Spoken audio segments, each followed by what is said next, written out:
के ई गुरबत जो बरी महफिल में हिरवारे छड़े ये लफ्ज ना जण क़यामत हुई खुदा जो ही कसम मुखे मारे छड़ी जे दिल में तू रहंदो है जे दिल में तू रहंदो है वा दिल ही दिल पर गारे छड़ी वा दिल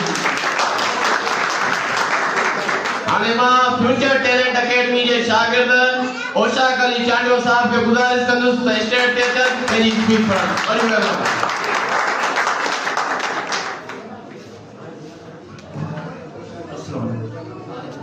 जै पानी देता पान जियूं जै पानी देता पान जियूं ते पानी माता साथ वजन मेहरान जी हर एक छोली मां था जेसन जा आवाज अचन जेसन जे लती सिंध सां मोहब्बत रखंदड़ सभिनी भेनरुनि भाइरनि खे सिंधी सकावती ॾींहं जूं लख लख मुबारकूं। अॼु असां पंहिंजे फ्यूचर टैलेंट एकेडमी नामचोर तरफां पंहिंजे तहज़ीबी सकाफ़त ईद जश्न जियां काज जियां मल्हाए रहिया आहियूं। पहिरियां सिंधियो सकाफ़त हज़ारे साल क़दीमी आहे छाकाणि त हुन जा वाज़े मिसाल मौजूद आहिनि। पाण करीम सल्लल्लाहु अलैहि वसल्लम जे रोज़े मुबारक मां अजरक ज़ाहिर थियो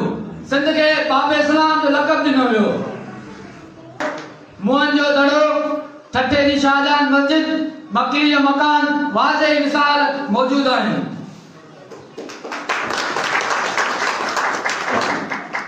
प्यारा सिंधियो तारीख़ अहिड़नि मिसालनि सां भरी पई आहे जंहिं पंहिंजी क़ौम लाइ आवाज़ उथारियो उहे सोभार आहिनि ऐं